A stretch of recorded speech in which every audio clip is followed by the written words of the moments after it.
Merci. Donc, chers collègues, nous allons ouvrir la séance du conseil municipal. Bienvenue ce soir. Si vous en êtes d'accord, nous allons proposer Elisa Cavelier comme secrétaire de séance. Est-ce qu'il y a des oppositions? Je n'en vois pas. Donc, Elisa, je t'en prie. Je démarre. Monsieur Roussel-David. Monsieur Pierre Aubry. Madame Marie-Cale Stéphanie. Monsieur Conny-Florentin. Présent. Madame Tessier-Dominique. Monsieur Demondion Jean-Marie. Madame Cavelier Elisa. Monsieur Lambert-Serge. Madame Delalandre Agnès. Madame Poulain-Denise. Madame Bougon Marie-France. Monsieur Duval-Patrice. Madame Barry-Léveline. Madame Soun-Brigitte. Madame Jor-Christine. Madame Duornay-Catherine.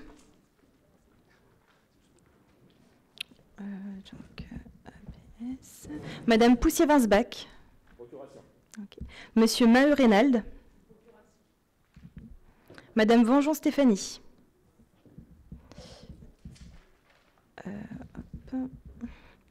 Monsieur Flamand-Éric. Monsieur Fiquet-Jonathan. Monsieur Hôpital Jean-Baptiste.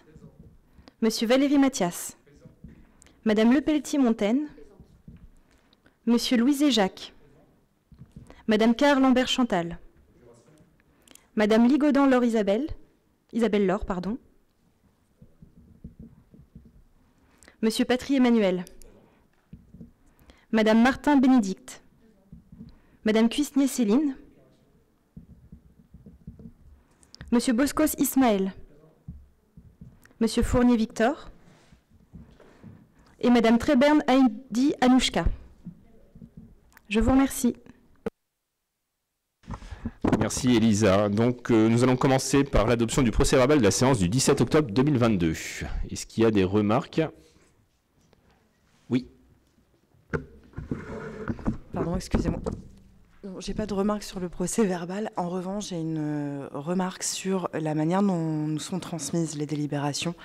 Je vous avais déjà formuler la demande, c'est pas un PDF, c'est des documents scannés, ce qui nous empêche d'avoir une recherche par mots-clés, par page, etc. Et c'est très compliqué d'avoir un document donc synthétique qu'on puisse partager les uns et les autres. Donc ce qui est possible en annexe doit sans doute être possible pour l'ensemble des délibérations. Je vous remercie. Pour la prochaine fois, nous le ferons, si la technique nous le permet. A priori, oui. Je mets aux voix. Qui est contre? Qui s'abstient? Donc le procès-verbal est adopté. Nous commençons par la première délibération concernant le budget. Comme chaque année, nous devons pouvoir autoriser, le conseil municipal pouvoir autoriser le mandatement avant le vote du budget pour les dépenses d'investissement à hauteur de 25% de l'année N-1, hors emprunt et remboursement de la dette. Ce qui correspond pour l'année à venir un total de 555 305 €. Est-ce qu'il y a des questions ou des prises de parole? Je n'en vois pas. Je mets aux voix. Qui est contre?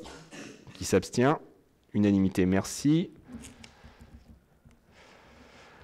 La seconde délibération est une demande de créance irrecouvrable. Donc, monsieur le trésorier principal, n'ayant pu procéder au recouvrement de divers titres de recettes, il convient, après avoir examiné les motifs de leur irrecouvrabilité, de se prononcer sur l'admission en non-valeur de ces créances. Donc, à cet égard, la synthèse des créances irrecouvrables amène à un montant de 12 568,70 €, qui se décompose d'une part en créances irrécouvrables et en second temps les créances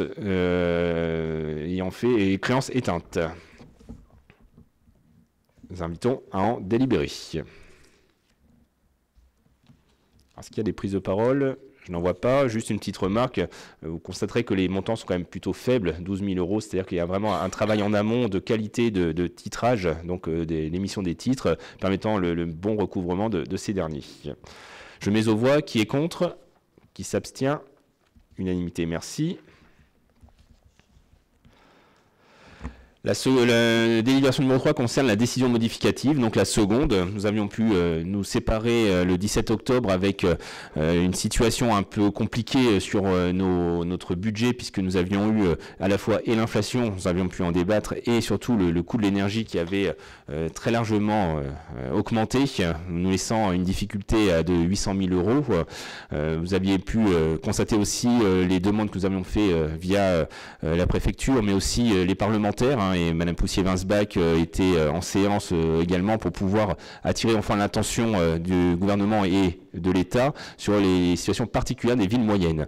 En effet, nous avons le fameux filet de sécurité inflation qui a été mis en place par le gouvernement, et c'était surtout comment, en déclinaison locale, la ville de Fécamp allait être impactée.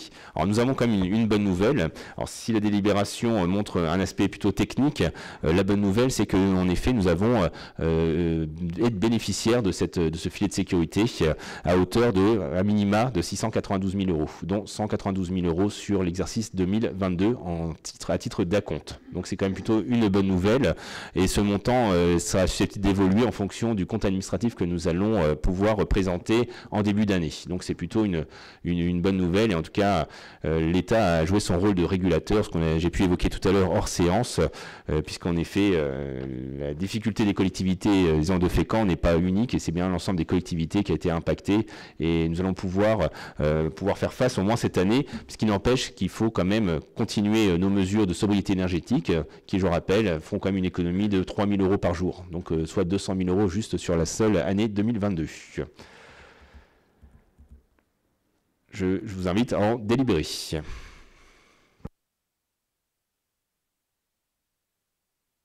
qu'il y a des prises de parole? Je n'en vois pas. Je mets aux voix. Qui est contre? Qui s'abstient? Merci.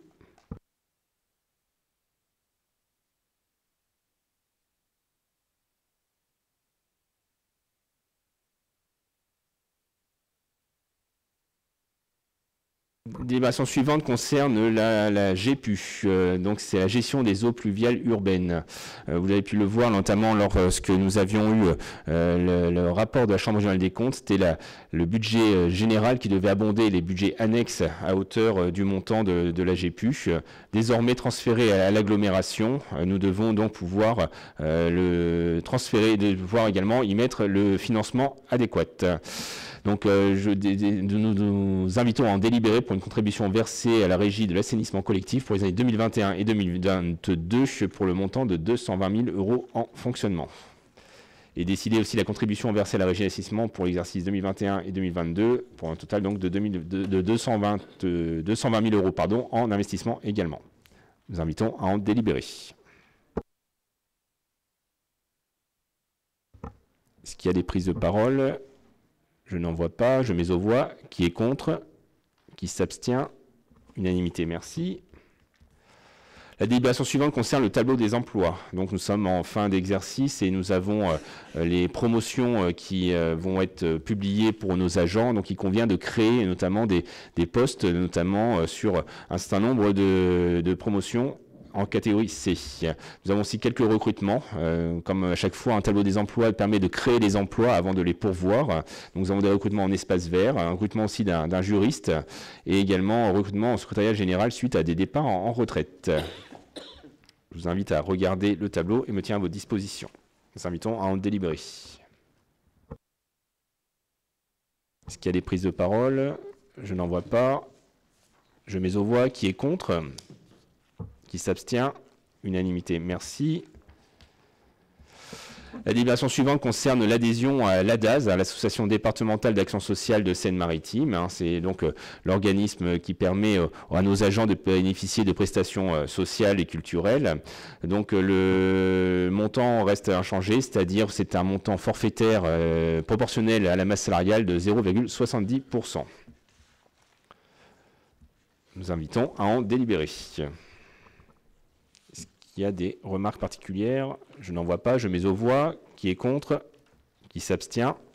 Unanimité. Merci.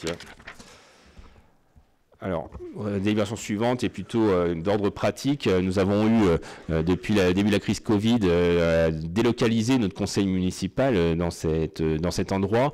Il convient désormais de peut-être revenir sur l'hôtel de ville, de pouvoir à nouveau se réunir à l'hôtel de ville, à la salle du conseil municipal. Bon, dès le prochain conseil municipal. Nous invitons à en délibérer. Est-ce qu'il y a des prises de parole? Je n'en vois pas. Je mets aux voix. Qui est contre? Qui s'abstient? Unanimité, merci. Jean-Baptiste, délibération importante pour le camping municipal. Merci. Merci David. Bonsoir à tous.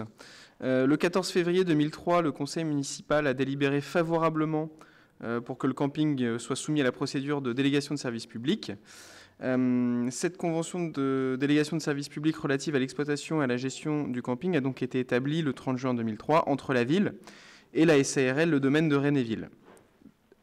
Les parts de cette société ont été cédées en 2021 à la société Alpha Camping. Le terme du contrat, initialement prévu le 30 juin 2023, a été repoussé au 31 octobre 2023, correspondant de façon plus logique à la date de clôture de la saison et permettant ainsi d'assurer la continuité du service public. Pour rappel, les parties se sont par ailleurs accordées sur une augmentation du loyer de plus de 50% pour la période de report. Compte tenu des délais nécessaires à la mise en œuvre des procédures possibles, notamment de la délégation de service public, il convient donc d'anticiper le terme de la convention en cours. Conformément aux dispositions des articles L 1411-4 et L 1413-1 du Code général des collectivités territoriales, ce n'est qu'après avoir recueilli l'avis de la commission consultative des services publics locaux que le conseil municipal peut se prononcer sur le mode de gestion d'un tel service et autoriser le lancement de la procédure de consultation le cas échéant.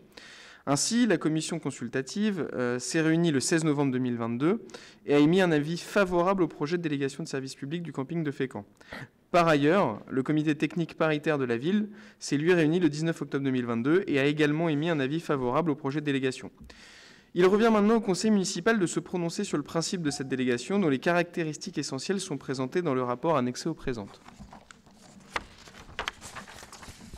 Les réflexions sur le principe de la délégation ont été menées à la lumière du fait que l'exploitation du camping et des activités annexes exigent une expertise fine dans le domaine des loisirs, que la remise à niveau et l'entretien des équipements est nécessaire, mais également le nécessaire maintien du transfert du risque à un exploitant, tout en garantissant à la ville un niveau de redevance plus favorable lié au niveau de recettes d'exploitation de l'activité.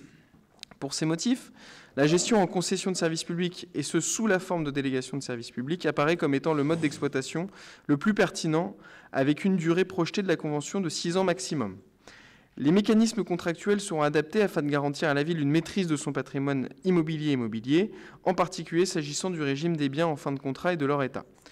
Compte tenu de ce qui précède, nous vous proposons de bien vouloir approuver le principe de l'exploitation du camping de Fécamp dans le cadre d'une concession de service public, sous la forme de délégation de service public, intégrant la prise en charge des prestations que doit assurer le délégataire telles qu'elles sont définies dans le rapport sur le principe du recours à la délégation de service public, étant entendu qu'il appartiendra ultérieurement à l'exécutif d'en négocier les conditions précises, conformément aux dispositions de l'article L 1411-4 du Code général des collectivités territoriales, ainsi que de bien vouloir autoriser Monsieur le maire ou son représentant à prendre toutes les mesures nécessaires à la mise en œuvre de la procédure de concession de service public.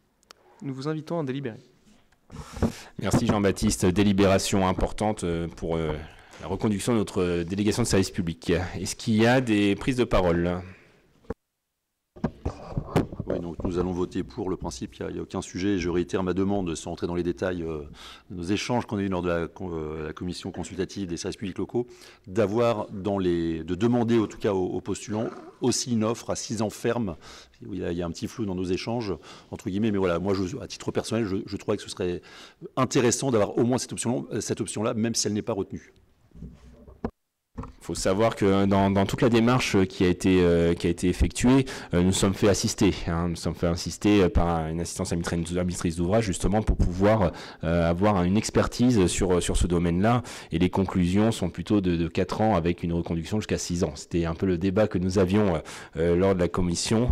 C'est plutôt important de se laisser cette liberté pour la ville de pouvoir s'arrêter à 4 ans ou de poursuivre à 6 ans si en effet nous n'étions pas prêts à avoir une délégation plus longue.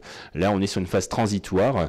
On va pas refaire l'historique sur l'ensemble de la délégation qui a pu être déséquilibré, où le contrat a pu être déséquilibré entre la ville et l'exploitant. Là, c'est de repartir sur de bonnes bases, d'avoir une phase transitoire pour pouvoir négocier sur un projet plus global sur notre territoire. Pour faire le débat, néanmoins, je réitère la demande entre 4 ans plus 1 an plus 1 an et 6 ans. C'est une ligne, enfin je force un peu le trait. C'est une analyse de plus à faire, j'entends, mais si on veut que la commission soit éclairée, je pense qu'il n'y a peut-être pas du tout d'écart, et c'est peut-être que je me prends la tête pour rien. Néanmoins, je trouve, parce que le cabinet répond à une commande que vous avez donnée, il le fait, voilà, c'est son job. Donc voilà. Oui, justement, par rapport à ce sujet, on a posé la question au cabinet de se renseigner sur d'autres DSP qui ont été lancés récemment. Et il nous dit que le camping de Thiers, c'est 5 ans, le camping de Dijon, c'est 1 an renouvelable. Cessay, dans 74, c'est 4 ans, Pont-l'Abbé, 4 ans, La Ferté, 4 ans, Lons-Saunier, 10 ans. C'est le plus long. Et Corny, 3 ans. Donc ce que nous faisons n'est pas du tout exceptionnel. Et à chaque fois, il y a eu suffisamment de réponses pour que l'intérêt des sociétés ou des personnes qui répondaient soit impliqué, quoi. Donc c'est pas un problème. La question n'est pas l'implication, c'est l'impact budgétaire que ça peut avoir. Il n'y a aucune raison qu'il y ait un impact budgétaire. Alors, si ce n'est pas la même chose en 4 ans, c'est pas vous jouez qu'en 6 ans. Vous n'investissez pas la même chose. Qu'est-ce qui n'est pas la même chose? Entre une entreprise qui va investir, qui va avoir du coup une vision sur 6 ans ou que sur 4 ans, de mon point de vue, c'est pas du tout la même chose. J'arrêterai là sur le débat. Ouais, tout dépend de ce qu'on lui demande de faire comme investissement. C'est là la question, c'est est-ce qu'on lui demande de faire des investissements ou pas, et lesquels, et donc la durée qui est déterminée là permet à l'entreprise d'amortir ses investissements. Et c'est la seule règle qui existe. C'est la durée de la DSP correspond à la durée d'amortissement des investissements. D'ailleurs, les équipes précédentes ont fait une durée de 20 ans pour des investissements hypothétiques. Juste rappeler le contexte, on est sur une phase transitoire, c'est pour ça que se laisser la possibilité d'aller sur une phase beaucoup plus longue dès 4 ans, c'est plutôt intéressant de ne pas s'enfermer non plus dans un contrat trop long. Et en effet, si nous avions un peu de retard ou si les entreprises n'étaient pas prêtes à investir sur un projet beaucoup plus ambitieux, sur une durée longue, nous pourrions prolonger d'1 an renouvelable une fois. Donc c'est ça qui est plutôt intéressant, mais il faut bien avoir le contexte d'une phase transitoire sur cette délégation de service public pour aller sur une phase beaucoup plus longue et avoir du qualitatif derrière.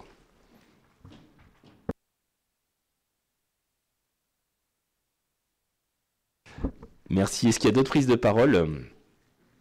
Je n'en vois pas. Merci en tout cas Jean-Baptiste. Je sais que c'est un travail en temps masqué que l'on ne voit pas parce que lorsqu'on dit une délibération, c'est l'aboutissement de longues heures de travail avec le cabinet notamment à analyser l'ensemble des paramètres. Merci à toi Jean-Baptiste. Je mets aux voix. Qui est contre? Qui s'abstient? Unanimité, merci. Reynald, pour l'acquisition d'un bien 100 mètres. Merci David. Dans le cadre de la lutte contre les biens abandonnés, la ville de Fécamp a constaté que la maison d'habitation située au 130B rue Queue-de-Renard et le bâtiment au 134 rue Queue-de-Renard, d'une superficie respective de 42 mètres carrés et de 12 mètres carrés, apparemment aujourd'hui, sont dans un état de délabrement constituant une source de nuisance pour le voisinage, en particulier du fait du caractère mitoyen de l'habitation avec celle des tiers. Vous aurez à cette délibération le plan de situation. Les biens faisant partie d'une succession ouverte depuis plus de 30 ans et pour laquelle aucun successible ne s'est présenté sont considérés comme n'ayant pas de maître. Les recherches réalisées par les services municipaux, notamment auprès de l'état civil et des services de l'État, ont permis d'acter que leur propriétaire est décédé le 5 juin 1974 et que la succession est ouverte depuis plus de 48 ans. En conséquence, il convient de qualifier ce bien 100 mètres et de les intégrer au patrimoine communal à titre gratuit. Il vous est donc proposé de valider cette délibération afin d'acquérir ce bien 100 mètres et nous vous invitons à en délibérer. Merci Reynald. Est-ce qu'il y a des prises de parole? Je n'en vois pas, je mets aux voix. Qui est contre? Qui s'abstient? Unanimité, merci. Denise, pour le recensement. Merci David, bonjour à tous. La ville de Fécamp s'apprête à procéder au recensement de la population. Cette opération se déroulera du 19 janvier au 25 février 2023 auprès d'un échantillon de 8% de logements fécampois tirés au sort. Les habitants concernés pourront répondre soit par Internet, soit par dépôt-retrait d'un questionnaire papier. La responsable de service en qualité de coordinateur communal, assistée d'un agent de service, composeront l'équipe municipale chargée de préparer, d'organiser et de contrôler cette enquête. Les 2 agents bénéficieront d'une décharge partielle de leurs fonctions et d'une augmentation de leur régime indemnitaire pour une enveloppe de 1 050 € brut, répartis de façon suivante. Alors 600 € pour l'agent responsable et 450 € pour l'agent l'accompagnant dans cette mission. Cette indemnité sera versée par une valorisation mensuelle sur l'année 2023 de l'indemnité de fonction des suggestions d'expertise. Par ailleurs, 6 agents recenseurs sont rechargés de réaliser cette action sur le terrain.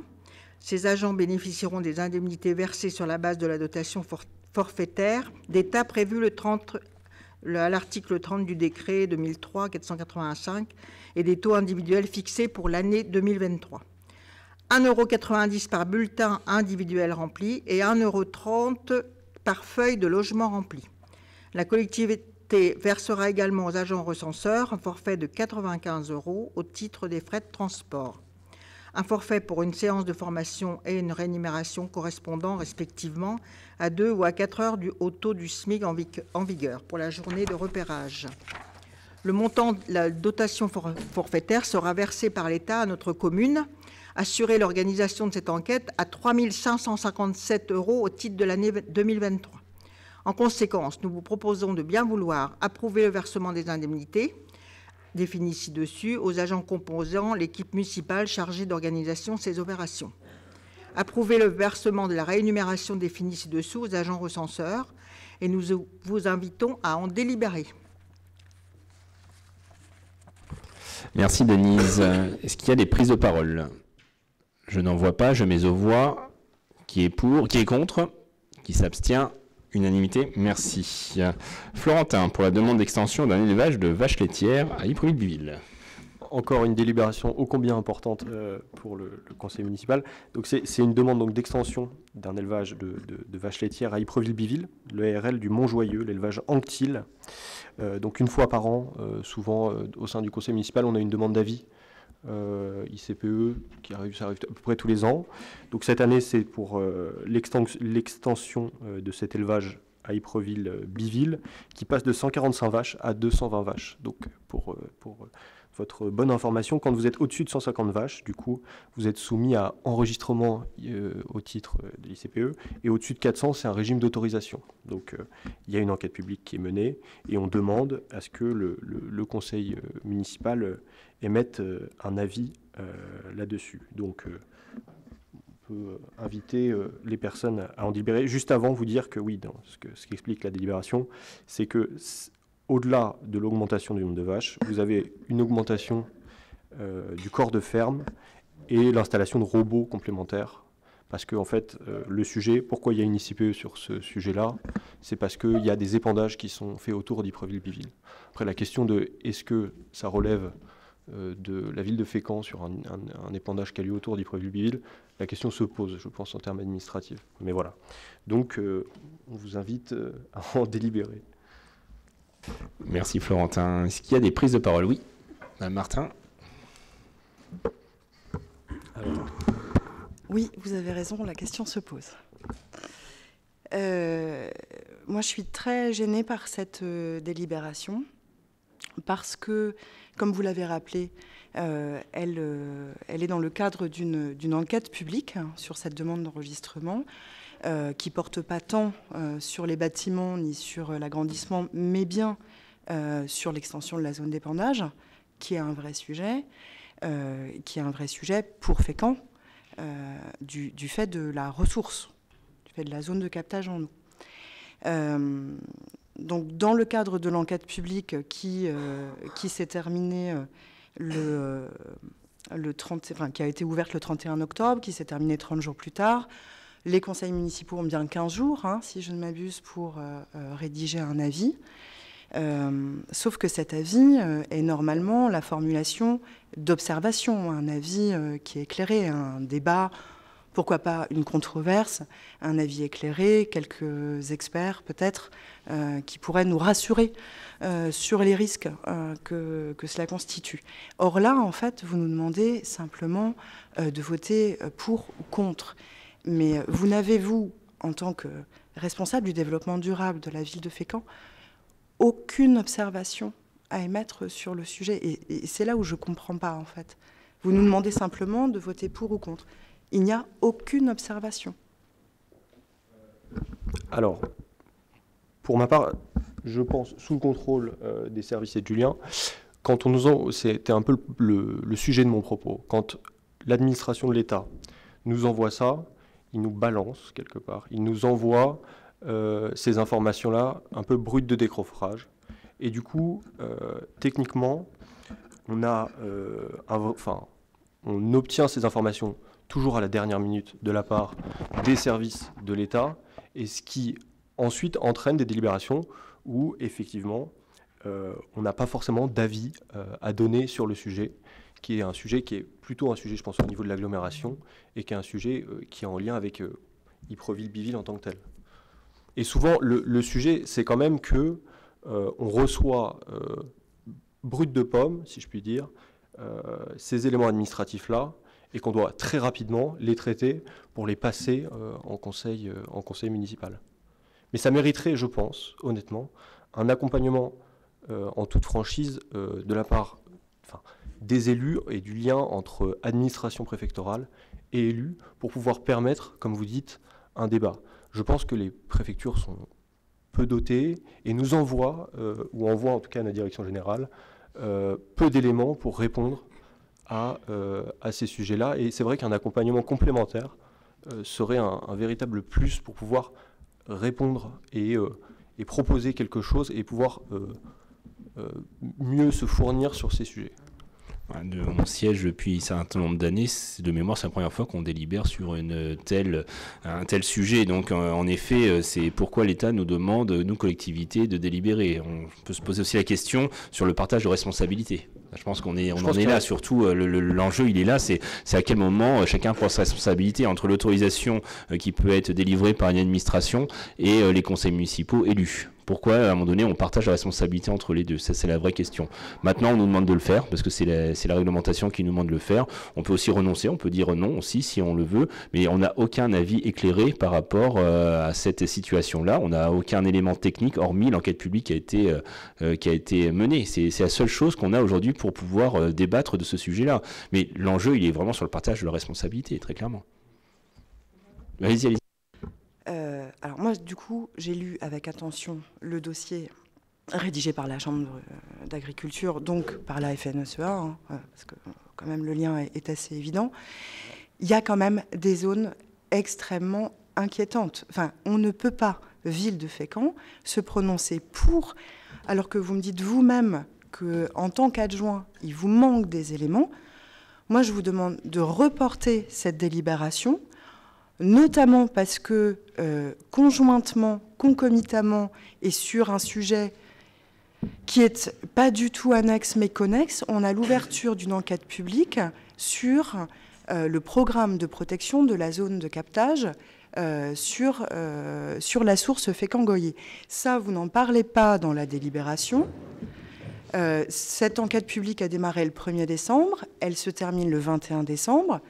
Prenons le temps d'une réunion exceptionnelle du conseil municipal où nous traiterons ces deux sujets dans un même espace et en faisant venir des experts. Parce que moi, ce que j'ai lu, outre la consommation d'eau qui double quand même, la préservation de la ressource, c'est quand même important. Hein. On est à 8500 quand même mètres cubes d'eau. Mais il n'y a pas que ça. On sait qu'on est sur une zone, le collectif Eau Bien Commun de Fécamp alerte depuis des années sur les mêmes risques, puisque la zone calcaire de Fécamp est une zone où on a des infiltrations dans les nappes phréatiques et les rivières souterraines. il y aura une dégradation de la qualité de l'eau, il y aura un problème de nitrate, il y a un problème d'algues vertes qui se pose déjà aux petites dalles. On est sur un sujet majeur, on ne peut pas prendre cette décision en n'étant pas éclairé. Moi, clairement, je refuse de la voter, ça c'est sûr, mais vraiment, je vous demande de prendre le temps et d'organiser une autre séance du conseil municipal qui puisse être éclairée par des avis d'experts. Je vous rejoins, Madame Martin, sur votre analyse. On est en train de vérifier les conséquences d'un report, pour voir si un report n'est pas aussi une acceptation tacite. Donc, si vous en êtes d'accord, on va mettre de côté cette délibération, on y reviendra avant la fin du conseil municipal sur cette délibération. Non, mais au-delà de ça, si on avoue qu'on n'est pas éclairé, d'office, on ne doit pas voter. Enfin, d'office, même sur les plus loin, sans faire de débat. Donc, on vérifie avant la fin du conseil municipal les conséquences d'un report de cette délibération. D'accord ? Rien. Nous passons donc à la délibération suivante concernant la désignation de représentants de la ville de Fécamp au sein d'une association, en l'occurrence celle de l'association de Thiétreville. Par délibération du conseil municipal du 15 juillet 2020, donc Dominique, à ma droite, Dominique Tessier a été désignée représentante titulaire et Madame Evelyne Baril a été désignée représentante suppléante au sein de l'association de Thiétreville. Florentin Cogny a émis le souhait de représenter la ville de Fécamp au sein de cette association. Conformément à ses statuts, seul un représentant titulaire et un représentant suppléant de la ville peuvent y siéger. Il convient donc de procéder à l'élection de Madame Evelyne Baril, auparavant suppléante, en tant que représentante titulaire de la ville de Fécamp, et de Monsieur Florentin Cogny en tant que représentant suppléant. Conséquence, nous invitons à en délibérer. Est-ce qu'il y a des observations? Je n'en vois pas. Qui est contre? Qui s'abstient? Unanimité, merci. Vous dire juste aussi sur cette association que c'est une association qui est reconnue d'intérêt général, donc qui accepte évidemment les dons et qui propose du coup des reçus fiscaux et qui pour l'instant n'en reçoit pas beaucoup des personnes en règle générale, des particuliers, et je pense que ce serait une bonne chose et souhaiter qu'on transmette ce message-là. Merci Florentin. Nous passons à la délibération suivante, la construction d'un centre d'incendie et de secours, donc pour la cession d'un terrain rue Victor Scholcher. Reynald. Oui, par délibération du 25 juin 2018, le conseil municipal s'est prononcé favorablement sur l'implantation d'un nouveau centre d'incendie et de secours à Fécamp. Le terrain d'implantation du nouveau CIS est apporté par la ville de Fécamp dans le cadre d'une cession à l'euro symbolique. L'emprise nécessaire au projet est d'une superficie de 7497 m². Un plan de division est joint à la présente délibération. Pour mémoire, la maîtrise d'ouvrage est portée par le SDIS 76. Le terrain devra être libre de toute emprise batterie. Ces travaux seront réalisés par la ville avant la signature de l'acte authentique. La participation de la ville de Fécamp est valorisée à hauteur de 149 940 € au regard de la valeur vénale du terrain d'assiette et de 150 000 € au titre des frais de viabilisation, de déconstruction et d'études préalables. La valorisation du terrain est effectuée par le service des domaines. Le rapport est joint à la présente délibération. En conséquence, nous vous proposons de bien vouloir autoriser la cession à l'euro symbolique, valider les sections cadastrales indiquées dans la présente délibération, autoriser à signer tous les documents permettant la concrétisation de ce dossier, notamment l'acte authentique d'acquisition, autorisé à procéder aux formalités nécessaires au classement de la rue Victor Scholcher dans le domaine public routier communal. Nous vous invitons à en délibérer. Merci Reynald. Est-ce qu'il y a des prises de parole? Je n'en vois pas. Je mets aux voix. Qui est contre? Qui s'abstient? Unanimité, merci. Délibération suivante, vous avez trouvé sur table une délibération qui modifie celle qui vous a été envoyée précédemment. Il y avait une petite modification à effectuer. Alors, on aurait presque pu la faire à deux voix, cette présentation, mais je vais commencer. N'hésitez pas à me compléter. Donc, dans le cadre d'un partenariat avec l'université Le Havre Normandie, la région Normandie, dans l'exercice de sa compétence en matière d'enseignement supérieur, mène une politique de soutien à la recherche par la mise en place de dispositifs de financement ou de cofinancement de thèses à destination des laboratoires des établissements d'enseignement supérieur sur le territoire normand, et en particulier les universités membres de la communauté d'universités et d'établissements. comme UE. Normandie Université, dont fait partie les universités de Rouen Normandie, de Caen Normandie et Le Havre Normandie. En s'inscrivant dans le dispositif réseau d'intérêt normand, doctorant 50%, les laboratoires normands sont en mesure d'une part de disposer davantage de moyens pour soutenir leurs travaux de recherche par le biais d'allocations doctorales pendant minimum 36 mois afin de financer les thèses et leurs doctorants, et d'autre part d'être garantie une évaluation scientifique de qualité opérée par la COM-UE Normandie Université. En appui du dispositif RIN, beaucoup d'acronymes, du dispositif RIN doctorant, les collectivités territoriales peuvent ainsi s'associer au soutien à la recherche sur le territoire en prenant part au financement des projets de recherche des établissements d'enseignement supérieur tels que l'Université Le Havre Normandie. Au sein de cet établissement et en parallèle des formations de qualité qui y sont dispensées, les laboratoires qui la composent s'attachent à mener des projets de recherche ambitieux et déterminants, notamment axés autour des problématiques liées au développement durable, incluant les sujets d'économie sociale et solidaire, ainsi que la transition énergétique et d'énergie renouvelable. En ce sens, et eu égard aux enjeux auxquels fait face la ville de Fécamp dans le champ des problématiques susvisées, je vous propose d'engager un partenariat avec le laboratoire de l'Université du Havre Normandie afin de contribuer par le biais d'un cofinancement de la ville au soutien des projets de recherche menés en ces matières. Aussi, je vous propose, si vous en êtes d'accord, de bien vouloir approuver la mise en place d'un partenariat de soutien à la recherche à l'Université Le Havre Normandie entre la ville de Fécamp et l'université, étant précisé que ce partenariat se matérialisera par l'établissement d'une convention d'allocation de financement entre la COM-UE Normandie Université, la ville de Fécamp, le ou les laboratoires concernés. Je vous invite à en délibérer. Donc délibération importante également et qui s'inscrit aussi pour la ville de Fécamp sur un projet territorial de formation.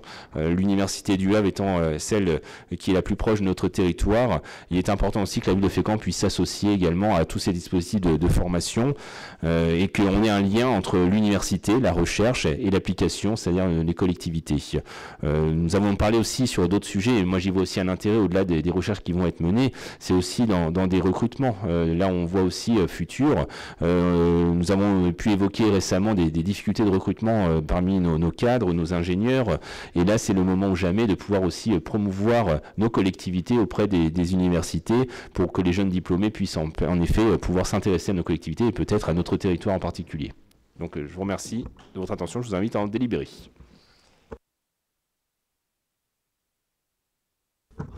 Dire un mot juste pour remettre dans le contexte la genèse de cette délibération. Avec notre laboratoire d'économie, nous avons le projet d'un sujet de thèse autour des énergies renouvelables et notamment des projets participatifs et citoyens d'énergie renouvelable sur l'acceptabilité sociale et sur les conditions financières, le portage financier, etc. C'est un travail de recherche appliquée qui pouvait donc être financé par un dispositif de RIN 50%, c'est-à-dire que la région met 50% de l'allocation doctorale et il faut trouver un partenaire qui peut être une collectivité. Nous avons donc démarché la ville de Fécamp. On a reçu un écho très favorable, je dois vous le dire, du maire de Fécamp immédiatement. On a aussi imaginé que via cette délibération, ces financements, ces cofinancements de thèse pourraient être appliqués, pourquoi pas, à nos laboratoires d'énergie pure, c'est-à-dire en physique, en mécanique, ou dans d'autres disciplines. En tout cas, je me réjouis que la ville de Fécamp, parce que je pense que c'est la seule commune normande à avoir pris cette délibération et à s'engager dans ce financement de la recherche. Je me réjouis que la ville de Fécamp le fasse, parce qu'effectivement, ça permettra d'avoir un avis éclairé pour Fécamp, puisque c'est de la recherche appliquée pour la collectivité, donc pour tout le monde, mais ça permettra aussi d'avoir une visibilité plus grande de ce que peut être l'enseignement supérieur, et pourquoi pas d'attirer plus de jeunes vers l'université et vers des études longues. Je vous remercie. Je ne prendrai pas part au vote, par contre. Merci beaucoup. Est-ce qu'il y a d'autres prises de parole? Je n'en vois pas. Je mets aux voix. Qui est contre? Qui s'abstient? Donc unanimité, moins une voix. Merci. La prochaine délibération concerne un versement d'une subvention exceptionnelle pour Fécamp Grande Escale. Rappelez un petit peu le contexte. Nous avons tous vécu cet événement, ce bel événement entre le 29 juin et le 3 juillet, avec le rassemblement des vieux gréments à l'occasion de Fécamp Grande Escale.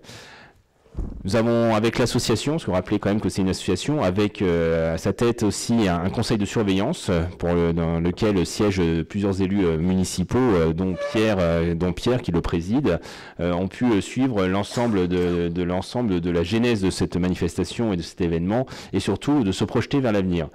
Avec le président de l'association, nous avons pu décidé conjointement d'une réédition en 2024 de cet événement Fécamp Grande Escale. Nous avons pu l'annoncer lorsque nous avons réuni l'ensemble des partenaires, et c'était vraiment un moment assez fort également, puisque faut rappeler que cette association ne vit pas uniquement que de subventions publiques, mais également avec du partenariat d'entreprises privées, des mécènes. Et donc c'était important d'avoir cette continuité, en tout cas ce lien avec les mécènes lorsque nous avons fait ce rassemblement avec les partenaires. En 2024, donc, nouvelle édition qui se profile. Il faut savoir que les bateaux se réservent pratiquement 2 ans à l'avance. D'où ce soir la demande de pouvoir verser une subvention de 90 000 € complémentaires. D'une part aussi pour boucler l'année 2022, puisqu'il y avait un petit surcoût lié notamment à la sécurité. Il faut se rappeler quand même que en contexte de sécurité, la préfecture a imposé des normes de sécurité assez importantes qui ont généré un surcoût qui n'était pas prévu initialement. Et bien sûr de pouvoir réserver les bateaux pour l'exercice 2024. Donc il est demandé une subvention de 90 000 €, c'est ce que nous en proposons de délibérer ce soir. Est-ce qu'il y a des prises de parole ? Alors, je sais plus, je crois que c'est au conseil municipal de septembre où vous aviez évoqué, vous nous avez dit qu'on attendait pour faire le bilan, je crois, j'avais la date du mois d'octobre, de début octobre, pour avoir un bilan financier, et qu'on n'a pas, donc aujourd'hui. En tout cas, le conseil municipal, peut-être, j'ose imaginer, dans le conseil d'administration ou que sais-je. Donc je trouve que ça manque dans cette délibération, là aussi, pour avoir un avis éclairé.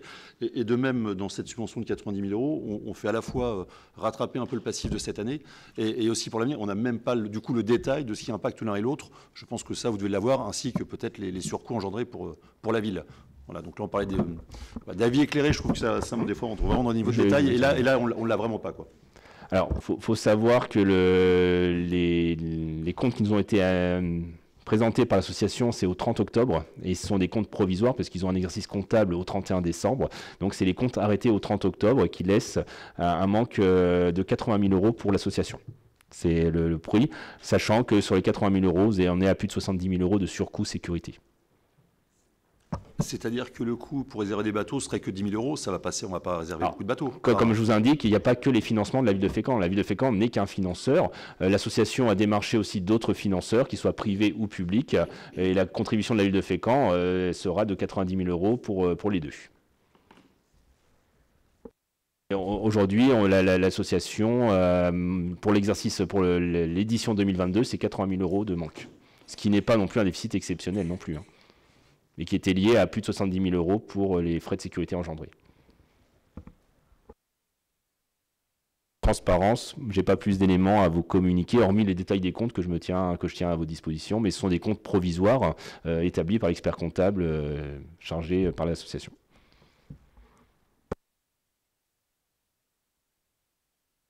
Il y a d'autres prises de parole? Je n'en vois pas. Je mets aux voix. Qui est contre? Qui s'abstient? Unanimité, merci. Patrice, pour les avances de subventions aux associations.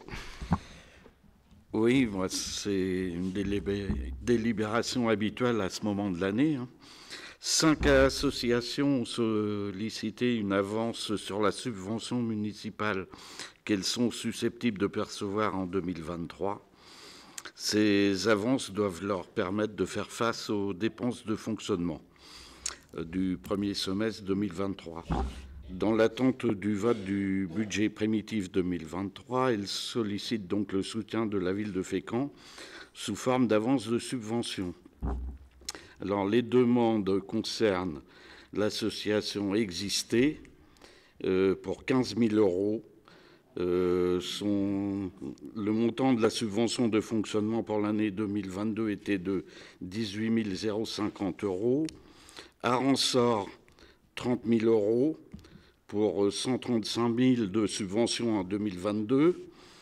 Théâtre Le Passage, 150 000 € pour une subvention en 2022 de 350 000 €.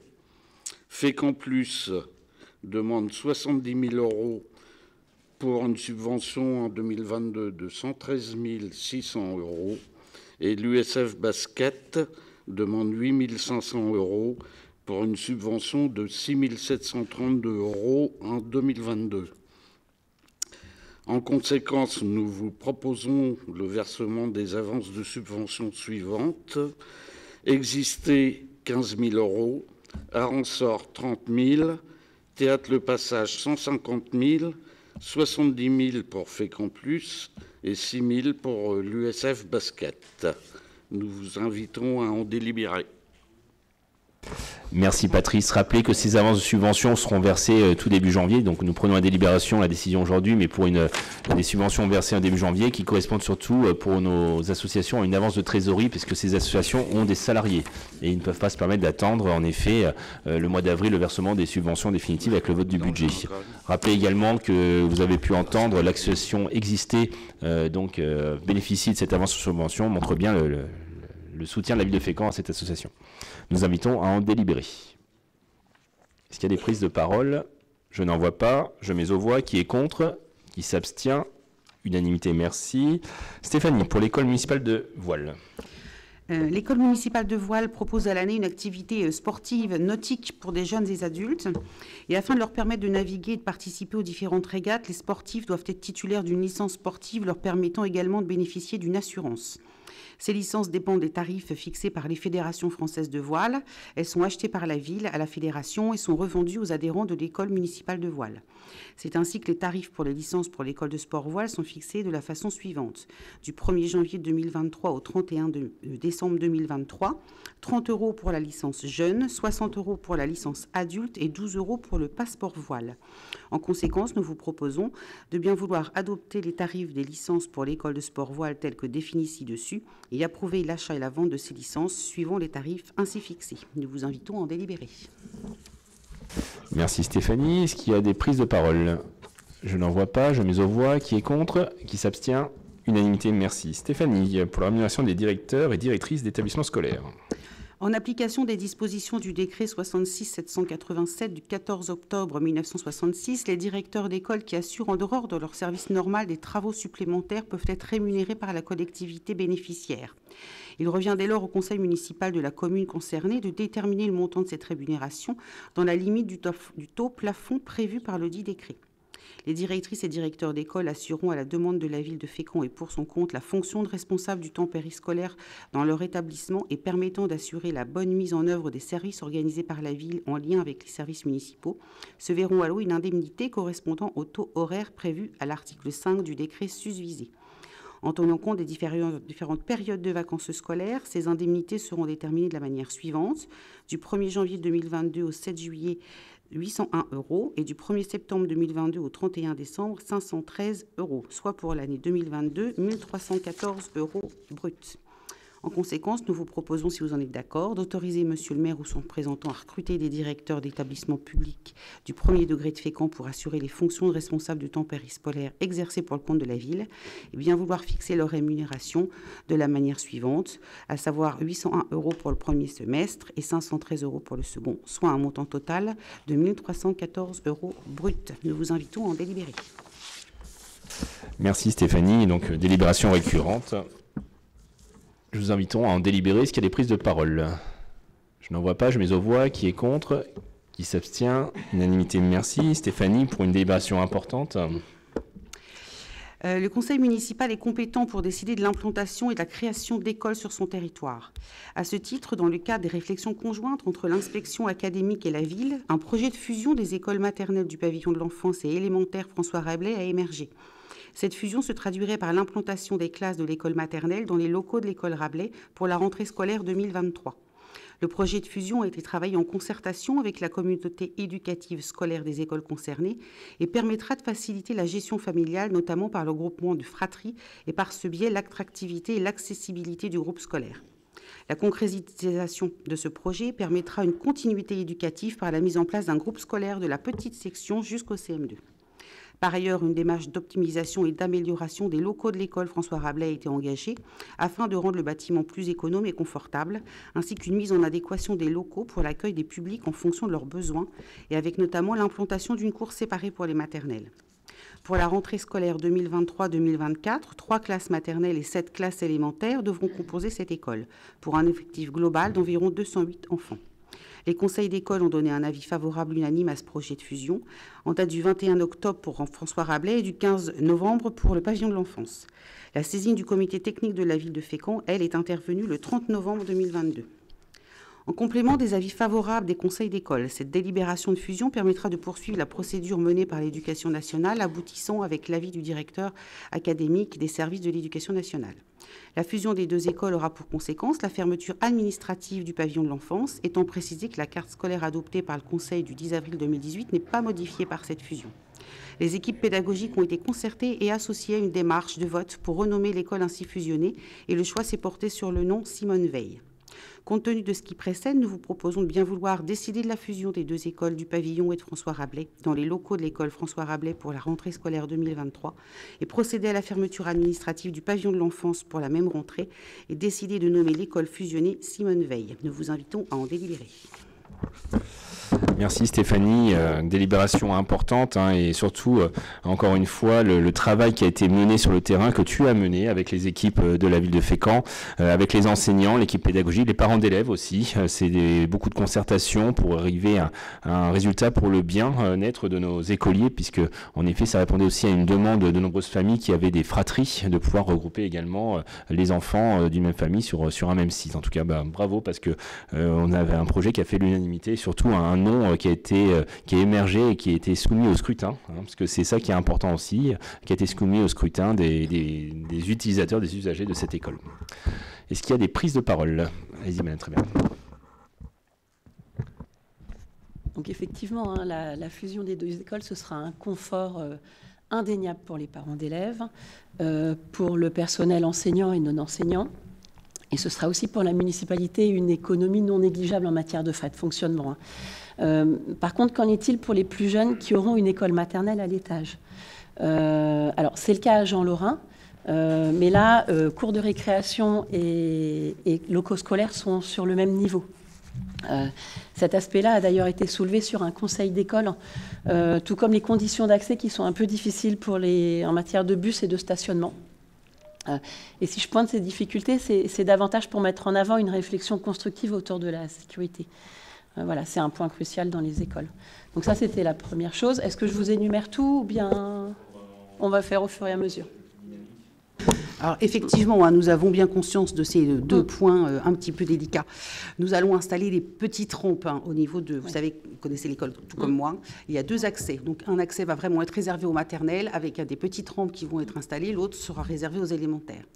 Concernant la cour, la première idée était de la mettre dans le fond de la cour François Rabelais. Nous réfléchissons avec les équipes et on pense qu'effectivement, il serait plus judicieux de la mettre vraiment collée au préau, soit à l'horizontale, soit à la verticale, pour éviter effectivement trop de descente. En plus, ce sera à proximité des petites toilettes. Donc là, on est vraiment en train de... Voilà, on attend les propositions des services pour changer ça et faire quelque chose de beaucoup plus pratique. Ouais.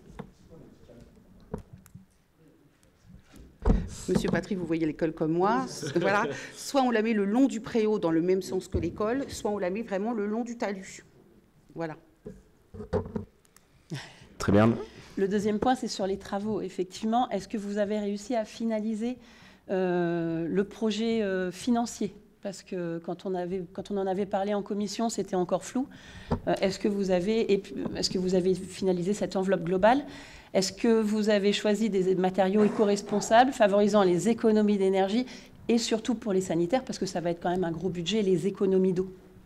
Voilà. Alors, on est toujours effectivement en train de regarder, puisqu'en fait, le travail avec les équipes est toujours en cours.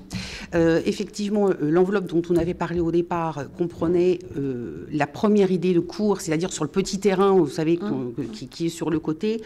En fait, c'était beaucoup trop coûteux et beaucoup trop conséquent comme travaux. Donc, en fait, là, on est en train de revoir, mais en intégrant la nouvelle petite cour. Et donc, pour le moment, comme on ne sait pas encore bien comment est-ce qu'on va l'organiser, l'idée aussi, c'était de végétaliser la cour, puisqu'en fait, ça fait partie de notre programme. Donc l'idée, c'est peut-être de faire en même temps pour ne pas avoir à y revenir. Et puis on travaille aussi sur le fond de la cour qu'on va quand même décaisser, puisqu'en fait, l'Éducation nationale met en place un programme phare avec des jeux qui sont non genrés. C'est-à-dire, voilà, c'est éviter les buts de foot, etc., faire des circuits de billes, faire des choses où tous les enfants peuvent participer sans qu'aucun ne soit exclu. Donc, en fait, on est en train d'accumuler tout ça. Et puis, effectivement, quand tout ça, je pourrais vous donner une idée du chiffrage. Mais là, on est encore vraiment complètement dedans. C'est encore tôt. Oui. Pourtant, le projet, ce sera à partir de septembre. Oui. Donc, Oui. c'est quand même... Vous avez vu qu'on a voté tout à l'heure la possibilité d'engager 25% des dépenses d'investissement. C'est-à-dire qu'on a des crédits qui peuvent être fléchés sur des programmes comme ceux-là. Vous parliez tout à l'heure de matériaux éco-responsables. En effet, alors, vous avez employé le terme de faire des économies non négligeables. C'est pas de faire des économies, c'est de concentrer les moyens sur une école pour avoir des écoles de qualité. C'est ça l'idée à un moment donné, c'est éviter de disperser un peu nos moyens et plutôt de les concentrer pour avoir des écoles de qualité. Voilà, on va avoir des travaux d'isolation très importants pour la déperdition. On a même passé une petite commande supplémentaire à nos services qui nous ont fait des gros yeux, mais tant pis, on va être persévérants pour mettre des panneaux solaires aussi, parce que ce sont des toits terrasses au-dessus. Et ça rentre vraiment dans la ligne aussi de la transition environnementale énergétique que toutes les collectivités aujourd'hui emmènent avec elles, et en particulier Fécamp. Moi, ce que je dis toujours, c'est que Fécamp doit être un modèle en Seine-Maritime sur le développement durable. À partir du moment où on a un nouveau bâtiment, une réflexion de bâtiment, il faut intégrer tout cela et de manière beaucoup plus poussée que ce que les normes nous imposent. Aller au-delà des normes, en tout cas. D'accord. Un autre point, ce serait les délais de travaux, parce que certains travaux sont réalisés sur le temps scolaire, ça va être tout à fait possible. Par contre, beaucoup de travaux vont être programmés pendant les congés d'été. On sait qu'aujourd'hui, on peut avoir des mauvaises surprises, on peut avoir des retards d'acheminement de matériaux, etc. Avez-vous un plan B en cas de retard dans les délais? Parce qu'entre début juillet et fin août, c'est une période assez courte, avec des travaux quand même conséquents. Alors, pour le moment, très honnêtement, je n'ai pas de plan B. C'est-à-dire qu'on va voir... Alors là, on a quand même jusqu'au mois de mai. C'est-à-dire que logiquement, à partir du mois de mai, toutes les classes peuvent avoir déménagé. C'est ce qu'on s'était dit. Il ne resterait effectivement que les problèmes de plomberie, entre guillemets, c'est-à-dire les problèmes de petites toilettes. Dans le préau, logiquement, on peut faire ça avant les vacances, puisqu'en fait, on ne gênera pas, puisqu'il n'y aura plus personne au premier étage, donc aux 2 étages, on peut faire.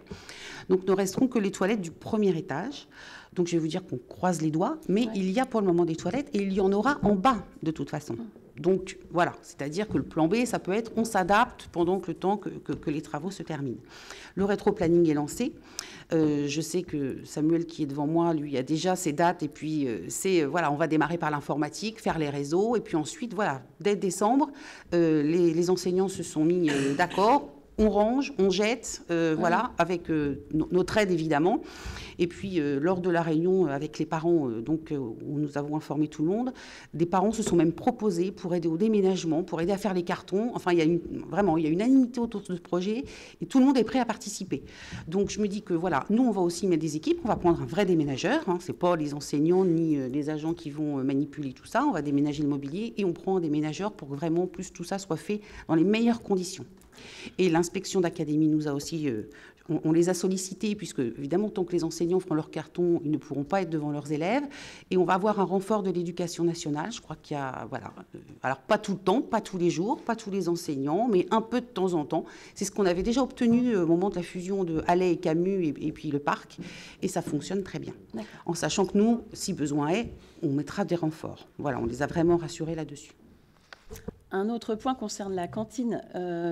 Sur les plans, la capacité, elle augmente d'une dizaine d'enfants, d'une dizaine de places. N'avez-vous pas peur que ce soit petit pour une cantine qui propose à la fois un service à table pour les plus petits et un self? Le réfectoire n'est quand même pas très grand. Est-ce que vous avez une projection des nombres de cantiniers? Enfin, voilà. Est-ce que sur la cantine, vous n'avez pas d'inquiétude Alors, pas plus que ça, pour 2 raisons. La première, c'est que nous allons aussi retravailler le mobilier. Nous avons eu l'occasion de voir des choses qui étaient tout à fait faisables avec tout de suite des grandes tables pour tout le monde, avec des chaises qui se rehaussent. C'est aussi un confort pour notre personnel pour éviter de se baisser parce qu'on a aussi des sollicitations là-dessus. Et puis la seconde, c'est que cette école, que nous connaissons tous, avait déjà eu 11 classes en son temps. Et ça fonctionnait très bien. Donc, il n'y a pas de raison que ça ne fonctionne pas. Là, j'ai demandé aux équipes, tant ATSEM que du personnel de Rabelais, de réfléchir à elles, comment est-ce qu'elles voyaient les choses. C'est elles qui vont nous dire, nous, on préférait que ce soit comme ça ou comme ça, mais les services vont se succéder. On a déjà eu cette école avec 250 et quelques élèves, et ça fonctionnait très bien. Donc là, effectivement, la différence petit-grand, en sachant que les petits seront à table à 11h30 tout pile, et on va commencer évidemment par eux, et puis au fur et à mesure, voilà, ils vont aller au dortoir, vous savez comment ça fonctionne. Donc vraiment, l'idée, c'est de fluidifier tout ça. On va agrandir le plus possible, comme je vous ai montré le petit sas. Et puis après, voilà, ça va être une question d'organisation. Mais il y a déjà eu tellement de continués dans cette école qu'on n'est pas inquiet outre mesure. Oui, oui. Mais après, c'est vrai que ce sont deux modes de restauration vraiment différents. Le dernier point, c'est par rapport aux fermetures. Vous misez sur 208 élèves à la rentrée, une moyenne de 20,8 élèves par classe. Aujourd'hui, par rapport aux fermetures, il n'y a plus de seuil de fermeture, comme autrefois. On en a parlé, vous avez sollicité la bienveillance du DAZEN en matière d'effectifs. Avez-vous des garanties pour la rentrée prochaine et surtout pour les années à venir? Cette bienveillance, c'est jusqu'à quand finalement? Donc, effectivement, cette école est à nouveau susceptible de fermer une classe à la rentrée prochaine. La rentrée prochaine? Oui. D'accord. Nous avons pris rendez-vous, monsieur le maire et moi, nous allons voir mi-janvier la nouvelle DAZEN, puisque c'est une nouvelle arrivée. Et donc, nous allons effectivement aller plaider très fortement la cause de François Rabelais, et pas que sur une année, on est d'accord. Il faut que ce soit pérennisé dans le temps. Mais voilà, mi-janvier, nous avons rendez-vous, nous avons déjà sollicité, dès que nous avons senti qu'il y avait un risque. Ouais. Sachant qu'il y a de vrais arguments à défendre côté ville de Fécamp, quand on met autant de moyens pour une nouvelle école, parce que c'est une nouvelle école, une fusion c'est une nouvelle école, il faut que derrière aussi l'éducation nationale soit un partenaire dans ce sens-là. Donc on aura des arguments à défendre et nous les défendrons avec force en tout cas. Après, c'est vrai que ce sera soumis au nombre d'inscriptions de maternelles surtout. L'incertitude, elle n'est pas tant sur les élémentaires que sur les maternelles. Eh bien, je dirais que pas tout à fait, puisqu'en fait, là, le nombre de maternelles sur toutes nos écoles est à peu près stable. Ce sont à nouveau les élémentaires qui chutent fortement.